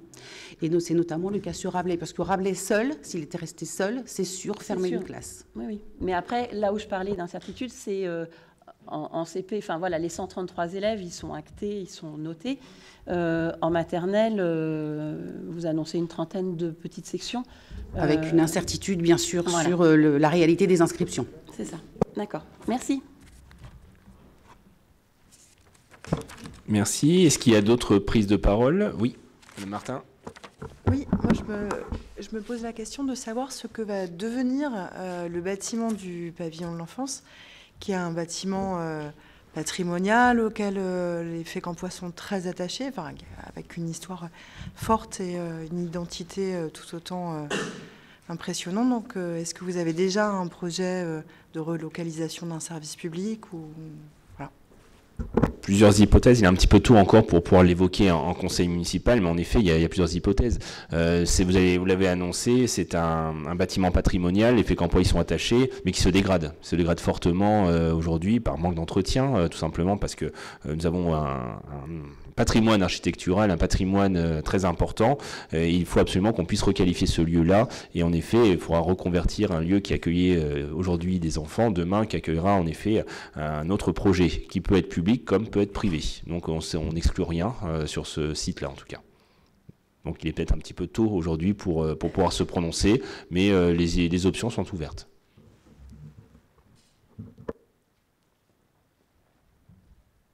Est-ce qu'il y a d'autres prises de parole? Je n'en vois pas. Je mets aux voix. Qui est contre? Qui s'abstient? Unanimité, merci. Merci beaucoup Stéphanie en tout cas. Dominique, pour Action Cœur de Ville, l'avenant à la convention opérationnelle avec Action Logement. Oui, alors la délibération numéro 20, il s'agit donc d'un avenant à une convention. Pour rappel, la ville de Fécamp fait partie des villes qui ont été retenues par le ministère de la Cohésion et des Territoires afin de bénéficier du programme Action Cœur de Ville pour une durée de 5 ans, pour lequel une convention cadre a été signée le 4 juillet 2018 avec différents partenaires. Pour mémoire, Action Cœur de Ville est un programme d'aide financière à destination des villes moyennes mis en place par l'État. Et ces financements permettent de poursuivre et d'amplifier les actions déjà engagées par la ville en faveur de la revitalisation de son centre-ville. Action Logement, l'un des principaux partenaires d'Action Cœur de Ville, soutient cette prolongation et souhaite poursuivre son partenariat avec la ville de Fécamp, visant à favoriser la restructuration d'immeubles stratégiques du cœur de ville pour y développer une offre locative d'habitat et de commerce rénovée. Dans ce cadre, il convient de prolonger la convention opérationnelle signée le 20 novembre 2018 entre la ville de Fécamp, l'agglomération et Action Logement, dont le terme est fixé au 31 décembre 2022, afin de poursuivre durant 3 ans le financement des projets engagés et permettre de réserver de nouveaux crédits pour des immeubles nécessitant d'être réhabilités. Alors, vous aviez en pièce jointe la convention avec tous les détails des actions menées. Et en conséquence, nous vous proposons, si vous en êtes d'accord, de bien vouloir approuver la prolongation de 3 ans, donc 2023-2026, de la convention signée avec Action Logement, d'autoriser Monsieur le maire ou son représentant à signer l'avenant correspondant et tout document s'y rapprochant, ainsi que les avenants successifs. Autoriser Monsieur le maire ou son représentant à demander toutes les subventions possibles dans le cadre de ce programme. Nous vous invitons à en délibérer. Merci Dominique. Est-ce qu'il y a des prises de parole? Je n'en vois pas. Je mets aux voix. Qui est contre? Qui s'abstient? Unanimité, merci. Dominique, toujours pour le projet démolition et reconstruction de 28 pavillons des Hauts-Camps. Oui, délibération numéro 21, un sujet dont nous avons déjà eu l'occasion de parler au dernier conseil municipal. Un petit rappel quand même, le bailleur social 3F Normandie, qui est issu de la fusion entre IBS et Sodinov, porte un projet de construction de 28 pavillons dans le quartier des Hauts-Camps, à la place de 28 logements construits en 1931, situés rue François-Mézère, Victor Jouan et Armand Toutain. Alors, un petit peu d'histoire. Bâties entre les deux guerres, les 7 maisons et 4 logements ont été acquises en pleine propriété en 1986 dans le cadre de la fusion d'Immobilière Basse-Seine avec la société des HLM du district de Fécamp. 2 des pavillons ont été vendus il y a de nombreuses années et les 26 logements locatifs sont de type 3 en R+1 et de surface habitable d'environ 55 m². Ces logements aujourd'hui ne sont plus du tout adaptés aux besoins des familles et sont très vétustes et énergivores. Et lors d'une réunion publique qui s'est tenue le 26 octobre dernier avec les riverains, le bailleur social a fait part des difficultés d'occupation de ces logements. Malheureusement, la configuration actuelle des logements ne permet pas d'imaginer une réhabilitation permettant de créer des maisons fonctionnelles et accessibles. De plus, elle aurait un coût qui égalerait celui de la construction pour un résultat moins qualitatif.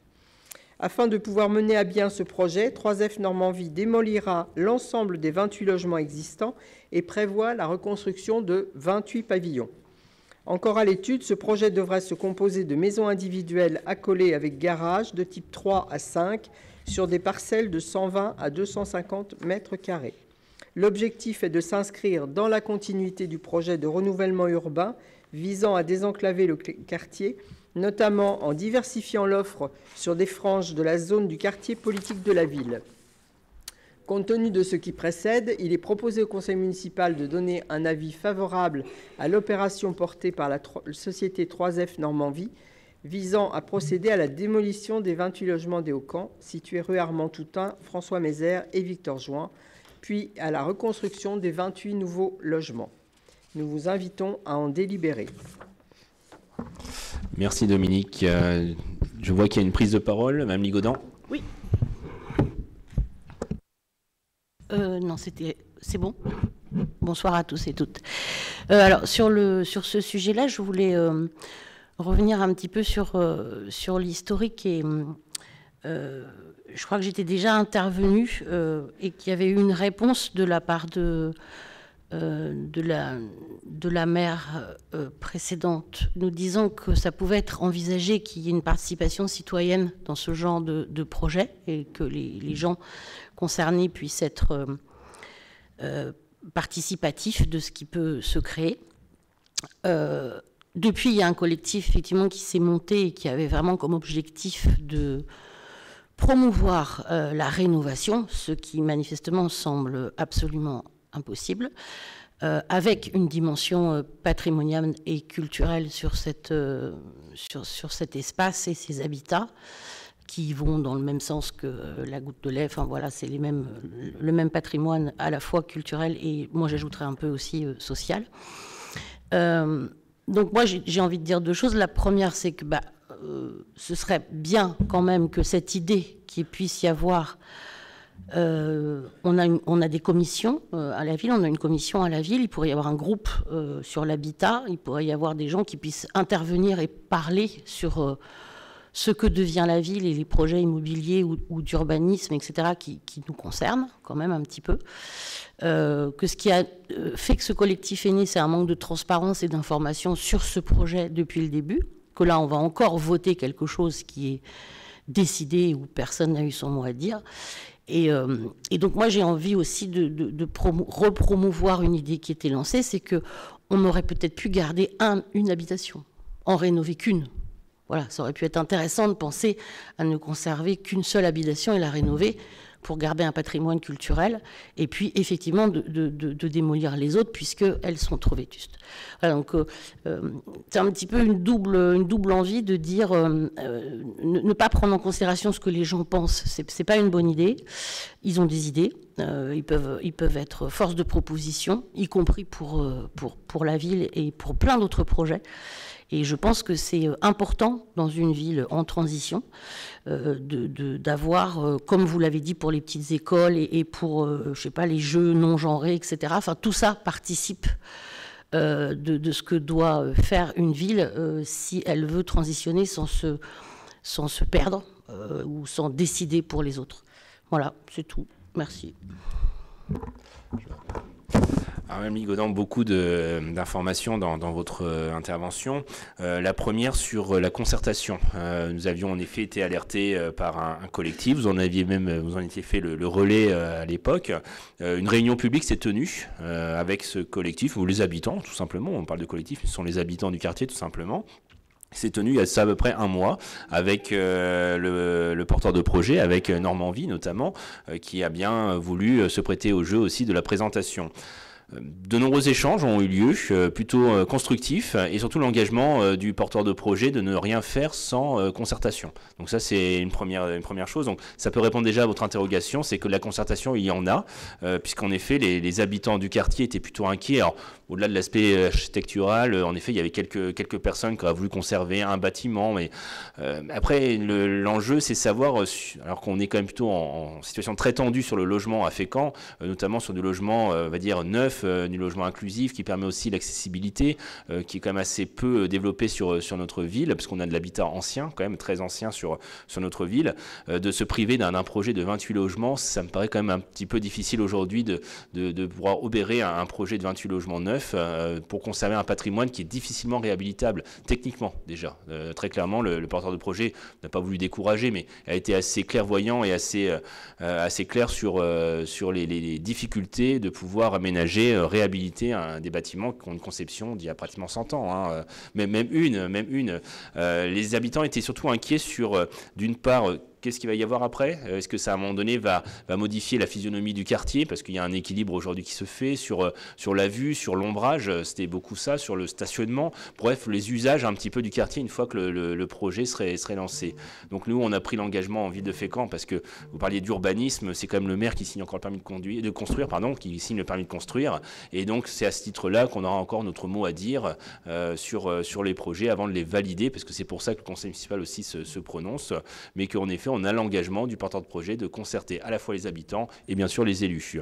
Vous parlez en effet de la commission, ça sera étudié en commission logement, parce qu'elle existe, cette commission-là se réunit, donc de pouvoir en discuter, de présenter. Rien ne se fait devant le fait accompli, hein. Tous ces projets-là sont des projets de longue haleine, ça ne se fait pas du jour au lendemain, il n'y a pas d'échéance d'urgence en tout cas à pouvoir les valider.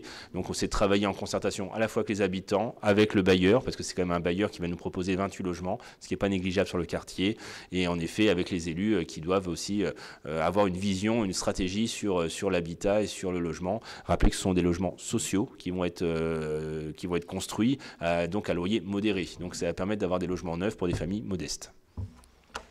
Et si je peux me permettre de rajouter, le bailleur s'est engagé de faire des réunions régulièrement avec les habitants pour leur présenter l'évolution du projet, justement, pour pouvoir aménager en fonction des demandes des uns et des autres. Et c'est bien 28 logements, donc l'équivalent de ce qui va être démoli. On restera sur le même nombre de logements. Merci Dominique. Est-ce qu'il y a d'autres prises de parole? Je n'en vois pas, je mets aux voix. Qui est contre? Qui s'abstient? Unanimité, merci. Elisa. Oui. Pour des dérogations collectives à la règle du repos dominical. C'est exact. Comme chaque année, notre avis est sollicité au sujet de la dérogation collective au repos dominical. Donc en effet, la loi permet d'autoriser l'ouverture des commerces de détail jusqu'à 12 dimanches par an, dont la liste doit être arrêtée au plus tard le 31 décembre 2022. Alors la ville est sollicitée par différentes enseignes présentes à Fécamp et par l'association des commerçants, Fécamp Escale Shopping, pour les dates mentionnées ci-dessous. Ces dates correspondent bien évidemment à des temps forts commerciaux. Les différentes organisations patronales et syndicales ainsi que la CCI ont été consultées et réunies afin de recueillir leur avis. En conséquence, je vous propose d'émettre un avis favorable à ces 12 propositions de date. Merci Elisa. Est-ce qu'il y a des prises de parole? Je n'en vois pas. Je mets aux voix. Qui est contre? Qui s'abstient? Unanimité, merci. Reynald, pour l'attribution des bourses au permis. Oui, une seconde délibération de l'année pour 15 nouveaux candidats. Donc, dispositif mis en place depuis de nombreuses années qui permet aux jeunes et aux moins jeunes Fécampois de pouvoir se faire financer par la collectivité le permis de conduire afin d'accéder à un emploi, de le maintenir ou encore suivre une formation. Le principe, c'est le financement de la formation à hauteur de 1 000 € en contrepartie de 80 heures de travail bénévole au sein du service de la ville ou du centre communal d'action sociale. Cette formation est décomposée en 2 parties, des leçons théoriques et 20 heures de conduite. Des candidats à la bourse au permis ont été sélectionnés sur la base des critères approuvés par le conseil municipal, à savoir l'accès à l'emploi, l'insertion sociale et l'engagement citoyen. L'examen des candidatures a permis de retenir 15 candidats, donc vous trouverez la liste des 15 candidats retenus dans cette délibération, et également 4 candidats en liste pour une liste d'attente en cas de désistement. En conséquence, nous vous remercions d'adopter cette délibération afin de pouvoir mettre en œuvre cette action. Je vous invite à en délibérer. Merci Reynald. Est-ce qu'il y a des prises de parole? Madame Martin. Oui, je vous remercie. Juste, c'était pour bien comprendre la délibération. Est-ce que les 3 critères doivent être remplis simultanément ou l'un d'entre eux? C'est l'un d'entre eux. Oui, c'est l'un d'entre eux. Et puis, le jury est composé du BME, du Bureau municipal de Montpoix, de Pôle emploi, de la mission locale, de Cap emploi, d'Hashtag Avenir. On a énormément de partenaires et également du CCAS. D'accord, je vous remercie. Et simplement, c'est sans doute pas le lieu, on verra ça sans doute en commission, mais si on pouvait imaginer étendre ce dispositif à tous les jeunes qui veulent poursuivre leurs études en alternance. Puisque l'alternance demande aussi souvent un permis de conduire, que c'est aussi une voie d'accès aux études et à l'enseignement supérieur pour les catégories les plus défavorisées de notre territoire. Vous parliez de jeunes, moi je ne mettrais pas de critères jeunes, je mettrais le critère formation. Qui existe déjà parce que dans les critères d'évaluation pour l'attribution des bourses au permis, la formation en fait partie, l'alternance en est tout à fait. On a des apprentis par exemple qui sont dans ce cadre-là et qui ont été bénéficiaires de la bourse au permis. En effet, c'est l'accès à l'emploi, c'est aussi dès la formation. Mais c'est pas forcément le critère jeune, c'est le critère formation. On peut se former tout au long de sa vie maintenant. Merci Rénal. Est-ce qu'il y a d'autres prises de parole? Je n'en vois pas, je mets aux voix. Qui est contre? Qui s'abstient? Unanimité, merci. Patrice, pour la mise à disposition de véhicules municipaux, notamment les critères d'attribution de ces véhicules aux associations. Oui, merci. Dans le cadre de la politique municipale associative, la ville de Fécamp peut mettre à disposition des associations ayant leur siège sur la commune 2 véhicules de transport de personnes, ainsi qu'un véhicule utilitaire de transport de matériel. Alors, la ville de Fécamp met à disposition du preneur les véhicules ci-dessus aux conditions suivantes. Le chauffeur est adhérent de l'association, il est âgé de plus de 21 ans, il a obtenu son permis de conduire depuis plus de 3 ans et le déplacement est effectué dans le cadre de l'exercice des missions de l'association. Une fiche état des lieux du véhicule est remplie au départ et au retour du véhicule et doit être restituée avec la clé. En contrepartie de cette mise à disposition, l'association s'engage à prendre une assurance tout risque afin de garantir le véhicule, le conducteur et les passagers pendant toute la durée de la convention. Il convient par ailleurs de fixer les modalités financières de cette mise à disposition. Retard de restitution du véhicule, 150 € par jour de retard à compter de la date de retour prévue. Plein non effectué ou incomplet, forfait de 50 € auquel s'ajoute le coût réel du complément de carburant. Véhicule restitué en mauvais état de propreté, forfait de 200 €. Le coût du kilomètre parcouru, 20 centimes. Ce forfait kilométrique fait l'objet d'une valorisation dans le cadre du financement des associations par la ville de Fécamp. La mise à disposition se faisant à titre gracieux. Il sert de base à la facturation dans les autres cas. Ainsi, et compte tenu de ce qui précède, nous vous proposons, si vous en êtes d'accord, de bien vouloir approuver les modalités financières présentées ci-dessus pour la mise à disposition de véhicules municipaux. Nous vous invitons à en délibérer. Merci Patrice. Est-ce qu'il y a des prises de parole? Non, seulement une question, c'est qu'est-ce qui change? Parce qu'il y avait déjà des mises à disposition, ce sont les pénalités donc, que vous insérez du coup maintenant, c'est ça? C'est un peu ça, c'est-à-dire que c'est aussi de pouvoir responsabiliser les associations aussi sur le prêt des véhicules, parce que ça a un coût, et de pouvoir ainsi le valoriser, tout simplement. Berne? Moi, je voulais savoir, ça ne fait pas doublon avec le prêt de véhicule de l'Office des Sports? Nous rencontrons l'Office des Sports très prochainement. D'accord. Voilà.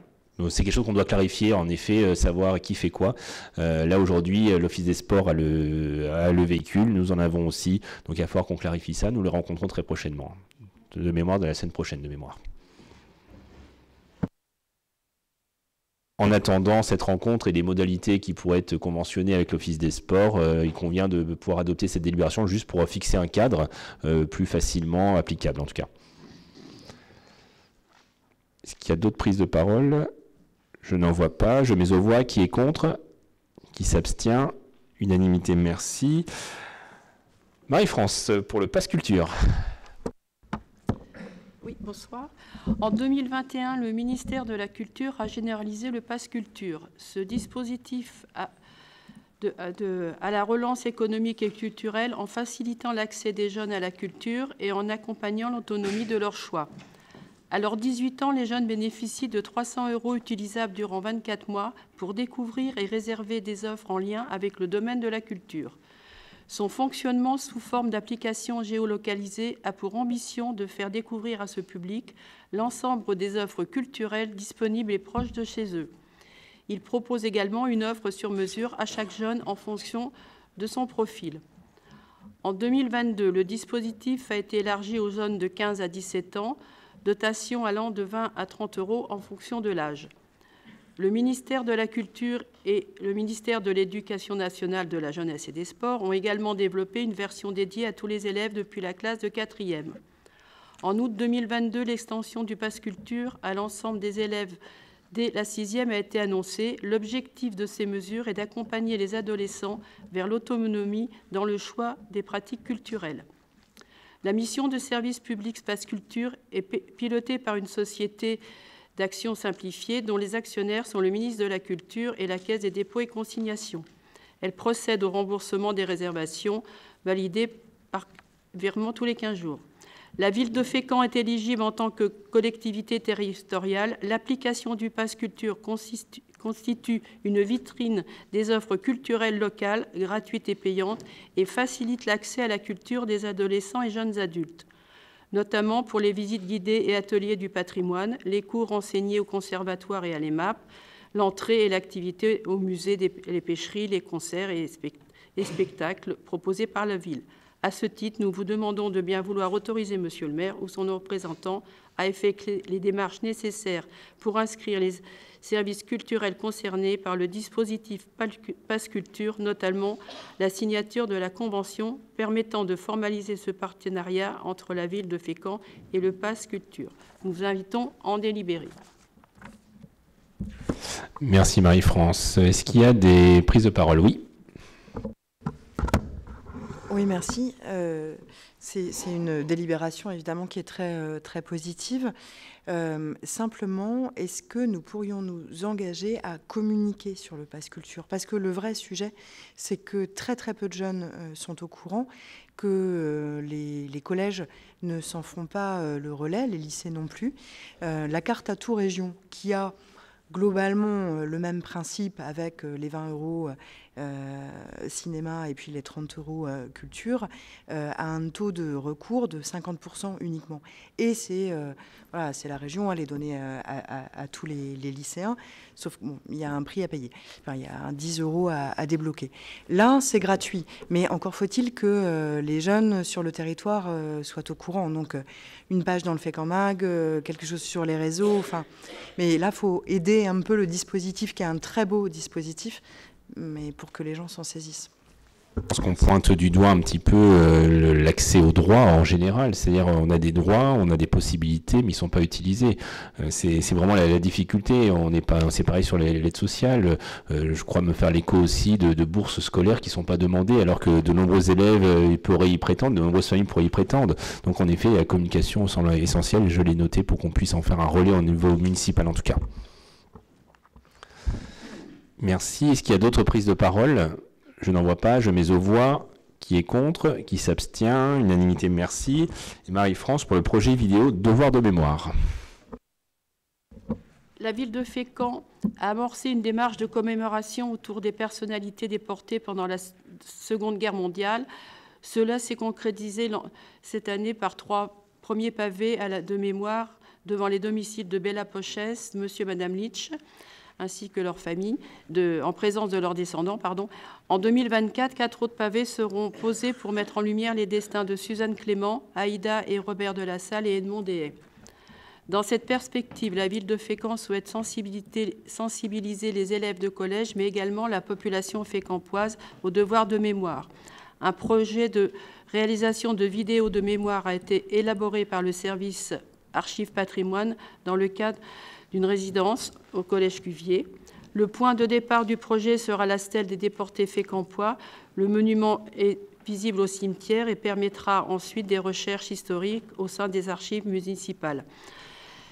Les élèves s'approprieront alors une partie du patrimoine fécampois et s'initieront à la recherche documentaire historique. La restitution de ces démarches se fera sous forme de vidéo. Pour cela, les élèves seront accompagnés par Bruno Lemel pour l'écriture du scénario, ainsi que les prises de vue et les montages.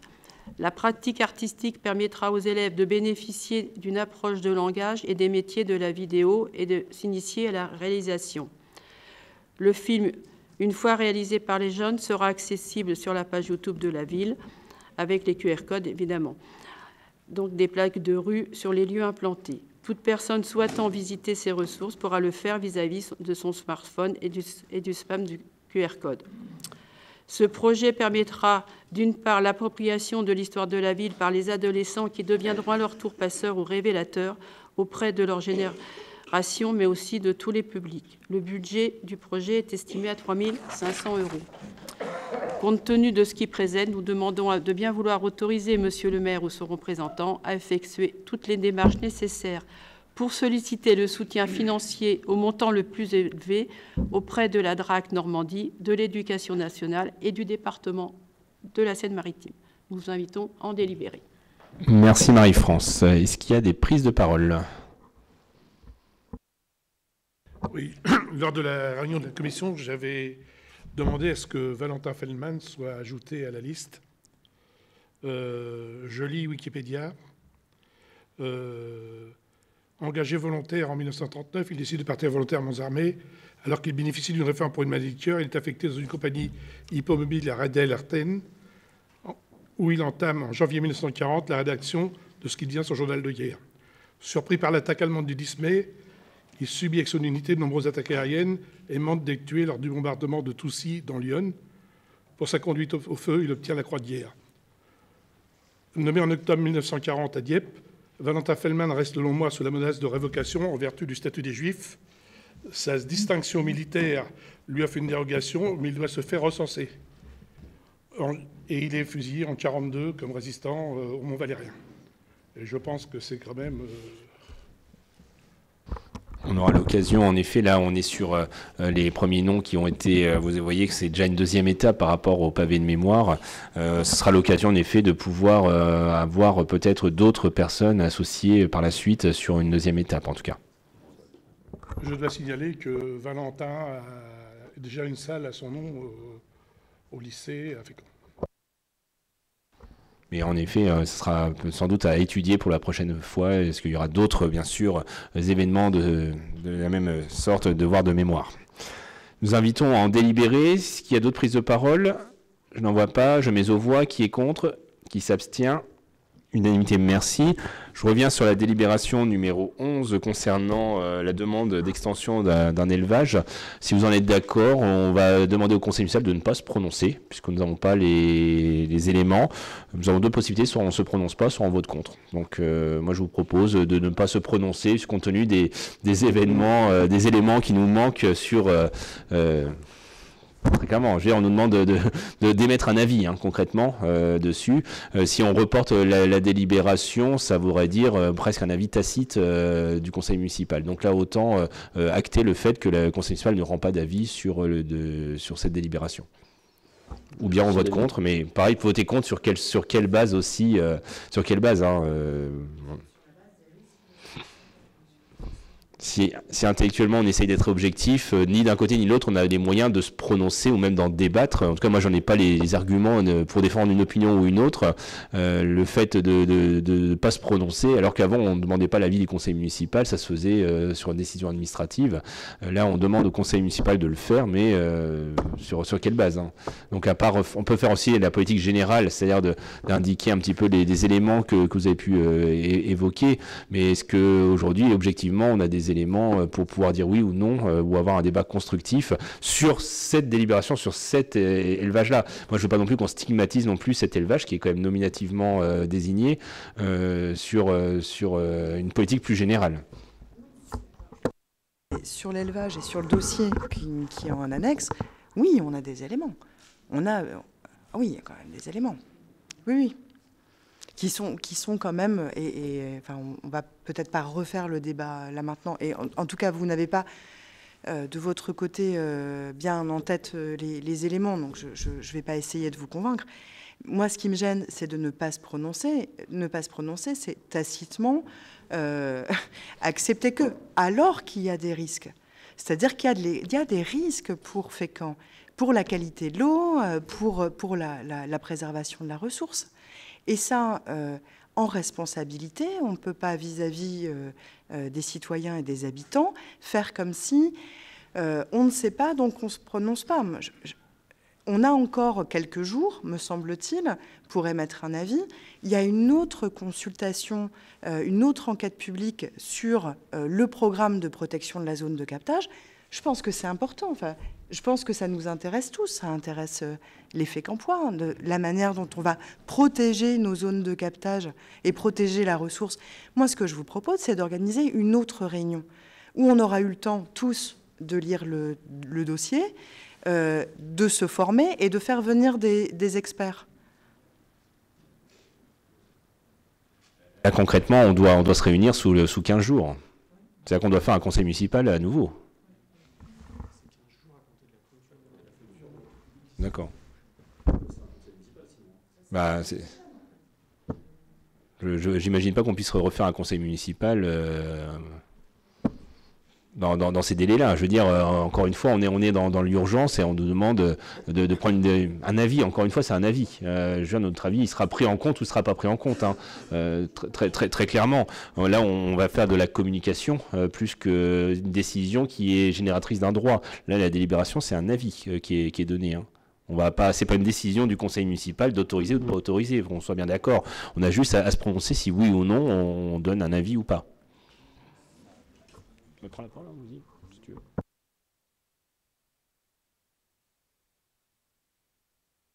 Je doute que d'ici la semaine prochaine, on aurait plus d'éléments. C'est ça le sujet, surtout. Donc le conseil municipal ne sera pas plus éclairé, et donc ça pose un vrai problème. Enfin, clairement, moi je pense qu'il faut, enfin, ne pas donner d'avis, c'est en donner un, qu'on le veuille ou non. Donc moi je pense qu'il faut, ou dans le doute, voter contre, ou alors reporter. Enfin, Alors, votons contre, parce que nous n'avons pas forcément tous les éléments.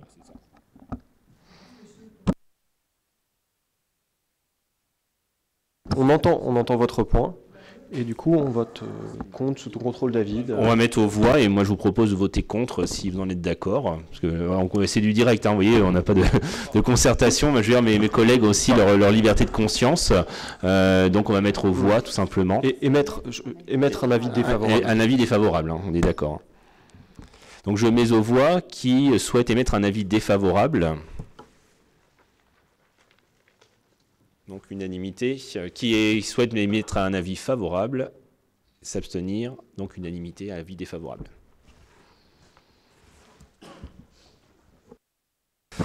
Chers collègues, nous arrivons à l'issue de ce conseil municipal. Le prochain conseil municipal aura lieu donc le 13 mars 2023, sera l'occasion du débat d'orientation budgétaire. Je crois que M. Patry, vous avez une déclaration à faire.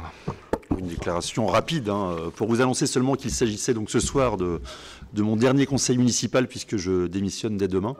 Je vais avoir notamment des nouvelles missions professionnelles et je ne vais malheureusement pas pouvoir m'investir comme je le souhaiterais dans les mois à venir. Donc j'ai longuement hésité à prendre cette décision, mais je pense qu'il est préférable, par honnêteté entre guillemets, de laisser la place à d'autres. Globalement, je suis fier d'avoir participé aux actions de ce conseil, notamment pendant près de 15 ans, ça ne nous rajeunit pas, en tout cas moi. Donc 6 ans dans la majorité et 9 ans dans l'opposition. Alors j'ai bien entendu préféré être dans la majorité, avoir la main pour faire bouger les lignes, même si ce soir je remarque que Bénédicte a réussi à faire bouger d'autres lignes. Mais être de ce côté du conseil municipal est aussi formateur, à titre personnel. Donc je pense avoir en tout cas réussi à garder les mêmes valeurs en restant fidèle à mes convictions. J'ai toujours essayé d'être le plus constructif possible en étant respectueux des personnes et de leurs idées. Et je pense que l'action que j'ai menée, par exemple, auprès des commerçants pendant 6 ans, en est la preuve. En tout cas, c'est le souvenir que j'en garderai. J'ai donné le maximum pour notre ville. Et comme beaucoup d'entre nous, à un moment où l'action politique est souvent décriée, il faut savoir que j'y ai passé, mais je ne suis pas le seul, hein, loin de là. J'ai sacrifié de nombreuses journées de congé et un pan de ma vie familiale pour ce que je pense être le bien de notre ville et de son vivre ensemble. Donc voilà, je vous souhaite à tous une bonne continuation. Je remercie particulièrement Bénédicte et l'ensemble de mes collègues pour leur soutien. Et j'ai aussi une pensée particulière envers Patrick Jeanne et Estelle Grelier qui n'ont pas hésité à me faire confiance il y a quelques années. Et donc je souhaite le meilleur pour notre ville, pour Fécamp et pour les Fécampois. À bientôt.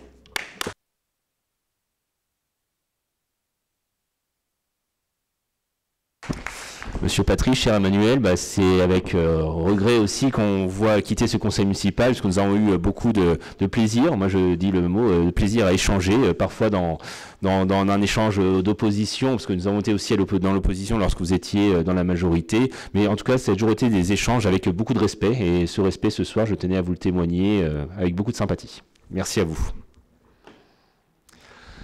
Nous clôturons donc ce conseil municipal et donc nous donnons rendez-vous le 13 mars. Et en attendant, on souhaitait de bonnes fêtes de fin d'année. Merci à tous.